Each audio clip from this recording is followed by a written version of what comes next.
Bharatiya Janata party की संकल्प यात्रा का आज समापन समारोह, जहां जेपी नड्डा ने जनसभा को संबोधित किया। रांची के हरमू मैदान में ये समापन कार्यक्रम का आयोजन किया गया। समारोह में जेपी नड्डा शामिल होने के लिए पहुंचे थे। उन्होंने शिरकत किया, जनसभा को संबोधित किया। इस जनसभा में संबोधित करते हुए उन्होंने हेमंत सरकार पर जमकर हमला बोला। अपने संबोधन में उन्होंने कहा कि हेमंत की सरकार भ्रष्टाचार में लिप्त सरकार है। हेमंत सरकार सिर्फ तुष्टीकरण की राजनीति करती है।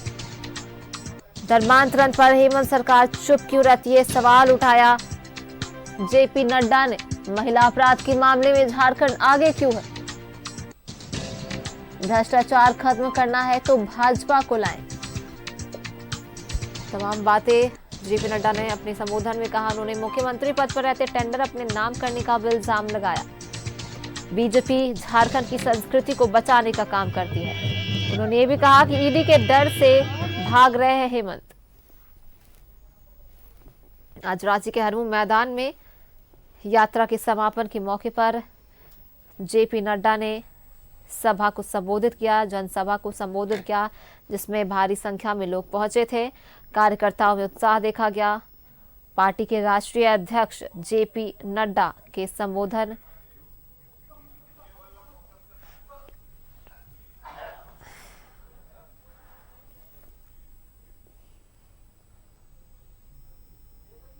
और जेपी नड्डा ने हेमंत सरकार पर निशाना साधते हुए कहा कि ईडी के डर से क्यों भाग रही है हेमंत सरकार। उन्होंने हेमंत सरकार पर निशाना साधा, हेमंत सोरेन पर निशाना साधते हुए सीधा सीधा सवाल किया है कि आखिर ईडी से क्यों भाग रही है हेमंत सरकार।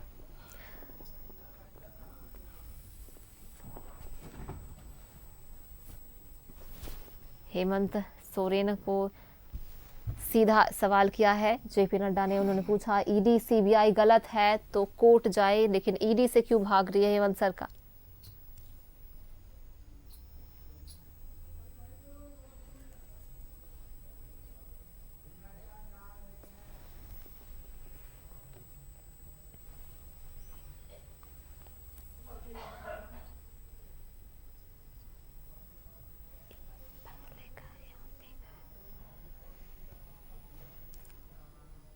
और रांची के हरमू मैदान में भारतीय जनता पार्टी की संकल्प यात्रा का आज समापन समारोह, जहां अभी तस्वीरें देखिए जेपी नड्डा वापस जा रहे हैं, वहां से निकल चुके हैं, एयरपोर्ट की ओर रुख कर रहे हैं।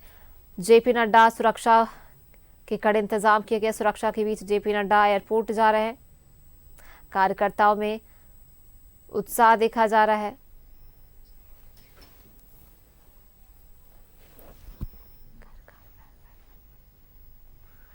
रांची के हरमू मैदान की तस्वीर, जहां राष्ट्रीय अध्यक्ष जेपी नड्डा ने अभी जनसभा को संबोधित किया।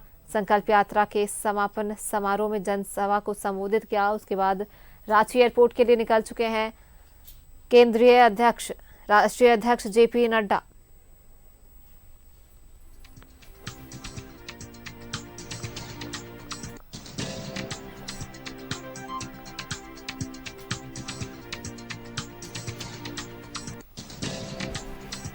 जेपी नड्डा ने अपने संबोधन में हेमंत सरकार पर निशाना साधा है, कई सवाल उठाए हैं।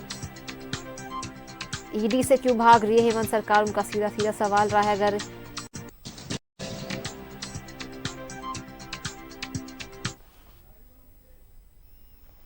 लगे हुए राज्य की विधि व्यवस्था चौपट है।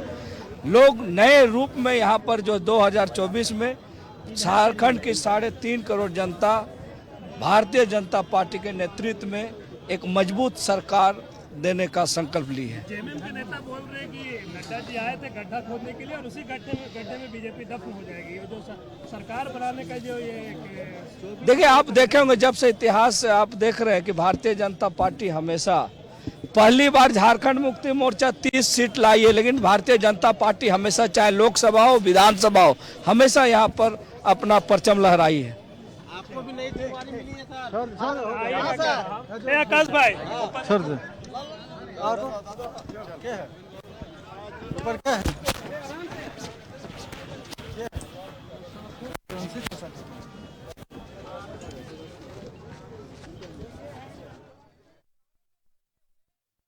दिल्ली की तरफ कूच कर रहे हैं, क्योंकि इस प्रदेश की जो हालत है, यहाँ की जन जन अवगत है, यहाँ के लोग अवगत है कि वर्तमान में सरकार किस तरह का इस राज्य के साथ धोखाधड़ी कर रही है, भ्रष्टाचार में लिप्त है और आम नागरिकों को एक तरीके से सताने का काम कर रही है।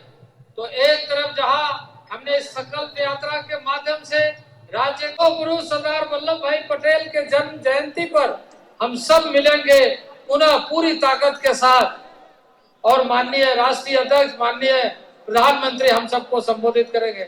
इस राज्य को हर स्तर पर बचाना है, क्योंकि ये राज्य माननीय अटल बिहारी वाजपेयी जी के नेतृत्व में यहाँ की जनता को दिया गया है। जनता के हक और अधिकार के लिए हम सब सजग होकर लगातार संघर्ष करेंगे जब तक यहाँ की सरकार को उखाड़ नहीं।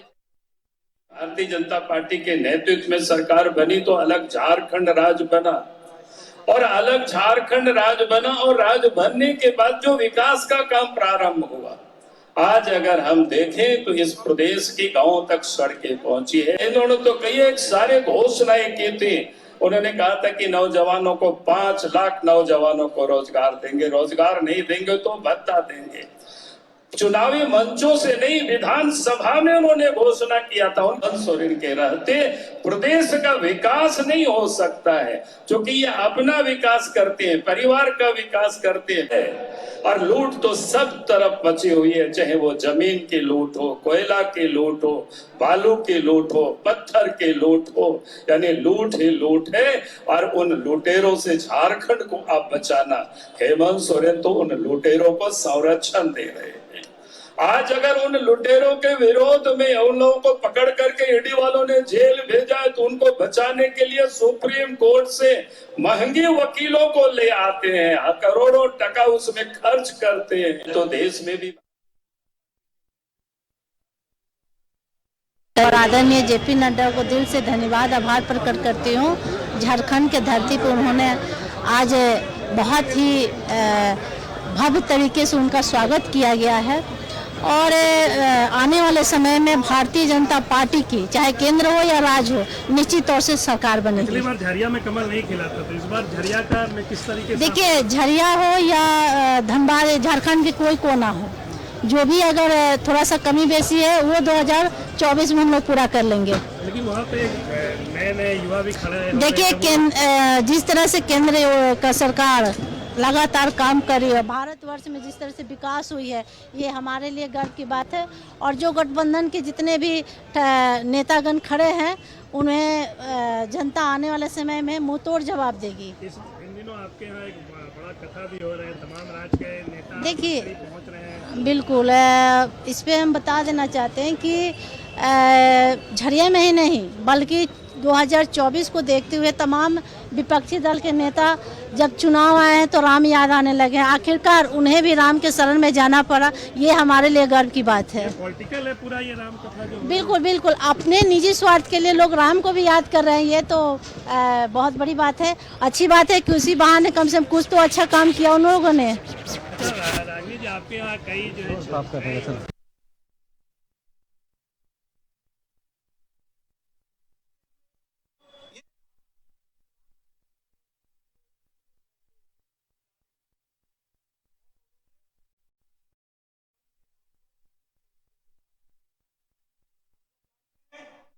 इसी साल के 28 जनवरी को प्रधानमंत्री मोदी जी हमारे भगवान देवनारायण के 1111वें अवतरण दिवस पर वह इस कार्यक्रम में उन्होंने शिरकत की थी और उसमें वो शामिल हुए थे। भगवान देवनारायण जी का जन्म कमल पर हुआ था, और कमल हमारी विचारधारा का, हमारे कार्य करने का, उसका अस्तित्व ही कमल है। इसलिए कमल के साथ तो हमारा विशेष संबंध है। लेकिन मैं ये कहूंगा कि जो भारतीय संस्कृति से लोग आए हैं, वो जब भगवान के दर पर जाते हैं तो हम हमेशा क्या कहते हैं, तुझको अर्पण क्या लागे मेरा, सब कुछ तो तेरा है, तेरे को भगवान हम क्या देंगे। यह है भारत की संस्कृति, यह है भारत की विचारधारा, और हम जो कुछ भी देते हैं वो तेरा तुझको अर्पण, और वो गुप्त दान होता है। और भगवान देवनारायण के मंदिर के पुजारी जी ने भी लिखित रूप में कह दिया है। हमारे साथ हमारे संवाददाता राजेश बने हुए हैं। राजेश, देखिए आज के राष्ट्रीय अध्यक्ष जेपी नड्डा ने जनसभा को संबोधित किया और इसमें हेमंत सरकार पर जमकर निशाना साधा है, उन्होंने हमला बोला है और अपने संबोधन में उन्होंने ईडी को लेकर भी जो सवाल खड़े किए हैं कि आखिर ईडी से क्यों भाग रही है हेमंत सरकार, ये तमाम जो बातें हैं, जो सवाल उन्होंने खड़ा किया और हेमंत सरकार पर निशाना साधा है। और आज इसी के साथ उन्होंने 2024 की हुंकार भरी है। समापन समारोह का आज माफ कीजिएगा, संकल्प यात्रा का आज समापन समारोह था।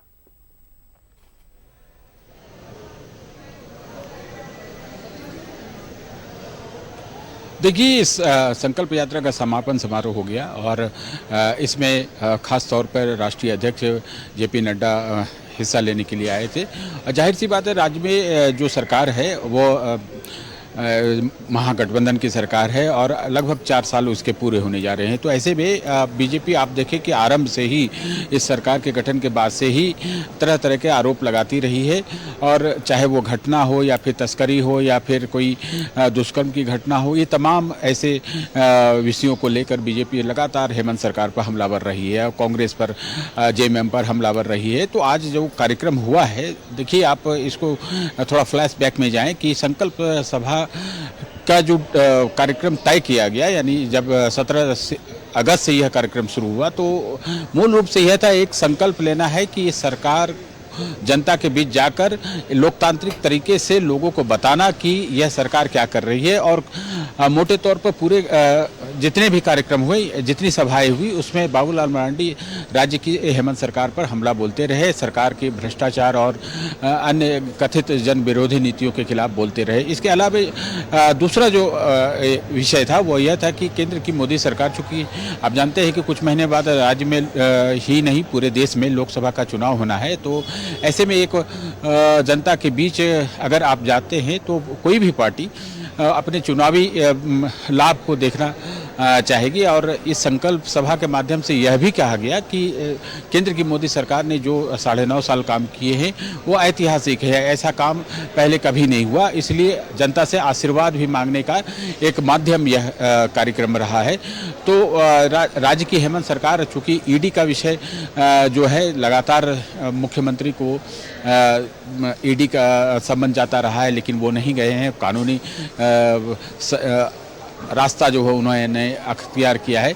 और अभी भी वो इसका कोई स्पष्ट रूप से दिख नहीं रहा है कि उन्हें रिलीफ मिली है या नहीं मिली है, ऐसा कुछ नहीं है, लेकिन वो ईडी के सम्मन पर अभी तक पूछताछ के लिए नहीं गए हैं। तो बीजेपी के लिए, चूंकि वो बीजेपी विपक्ष में है और बीजेपी के राष्ट्रीय नेता जब यहाँ आते हैं तो वो तमाम विषयों को जो राज्य में मुख्य रूप से हैं उसको ज़रूर उठाते थे। जेपी नड्डा ने वही काम किया कि यहाँ जो तस्करी हो रही है, खनिज संसाधनों की तस्करी हुई है या फिर ज़मीन घोटाले हुए हैं, ये तमाम विषयों को उन्होंने उठाया है। और ये इसके लिए बहुत ही बधाई दी है कि बाबूलाल मरांडी ने एक लंबी यात्रा शुरू की जो हर विधानसभा क्षेत्र में पहुंची और रांची में उसका समापन हुआ।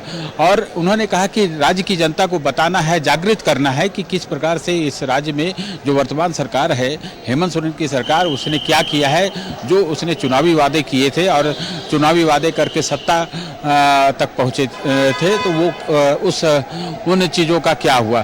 तो अब देखिए, जेपी नड्डा दिल्ली रवाना होंगे, रांची एयरपोर्ट पर उनका काफिला पहुंचने वाला है। हम ताज़ा तस्वीर दिखाएंगे अपने दर्शकों को। तो काफिला धीरे धीरे यहाँ पहुंच रहा है। देखिए, कुछ भाजपा के नेता यहाँ पहुंचे हुए, उन्हें विदा करने के लिए पूरी जो सूची तरीके से बनी हुई है, जो सी ऑफ करेंगे वो आने वाले हैं। देखिए, उनका काफिला यहाँ पहुँचने वाला है रांची एयरपोर्ट पर। जेपी नड्डा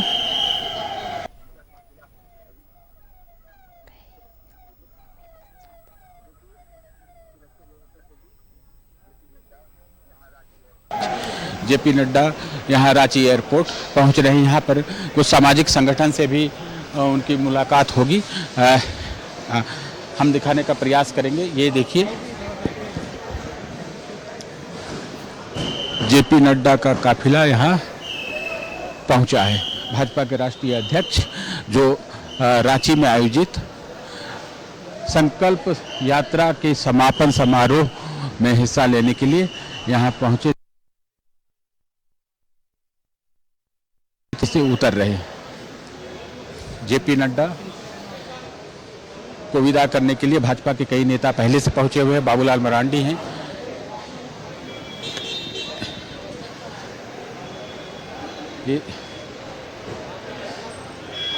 ये देखिए। सर, कैसी रही सभा? बहुत अच्छी।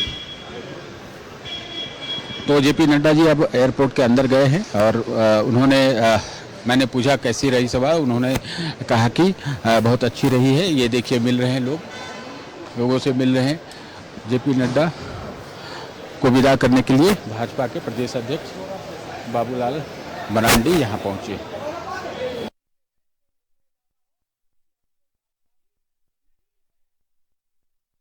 यहाँ पहुँचा है और संभवतः उसने उनकी जो मांग रही है कि उन्हें एसटी कोटे में शामिल करने की मांग रही है। तो ये देखिए, उधर देखिए, बीजेपी के कई नेता, प्रदेश महामंत्री प्रदीप वर्मा है, क्षेत्रीय संगठन महामंत्री नागेंद्र नाथ त्रिपाठी है, महामंत्री बालमुकुंद सहाय के आदित्य साहू, दीपक बंका, ये जो प्रदेश प्रभारी लक्ष्मीकांत वाजपेयी भी पहुँचे हैं।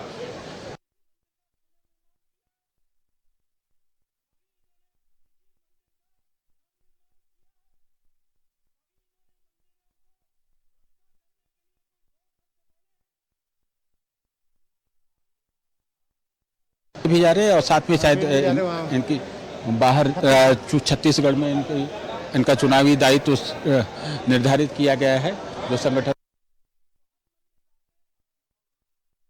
तो पार्टी के कई नेता यहाँ पहुँचे हैं, संगठन से जुड़े हुए लोग। महामंत्री प्रदेश अध्यक्ष बाबूलाल मरांडी उन्हें छोड़ने के लिए आए हैं।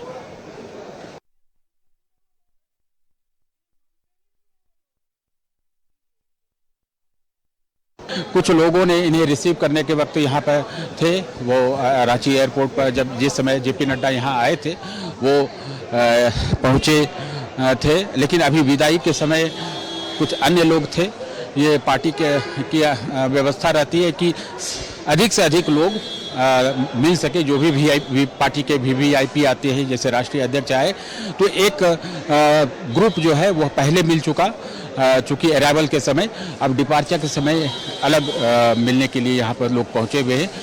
पार्टी के लोग यहाँ पर हैं और उन्हें विदाई देंगे।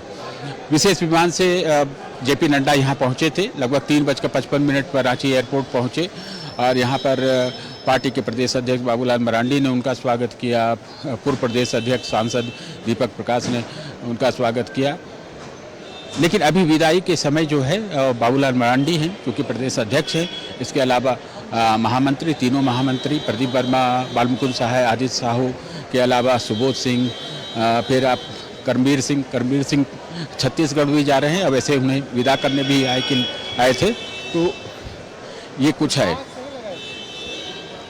Anushka,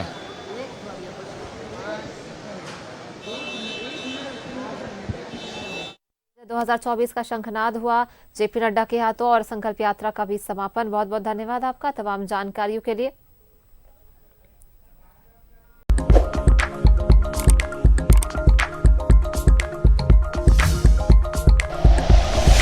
like and share videos, subscribe करें हमारा चैनल और प्रेस करें बेल आइकॉन। न्यूज़ 11 भारत, सच है तो दिखेगा।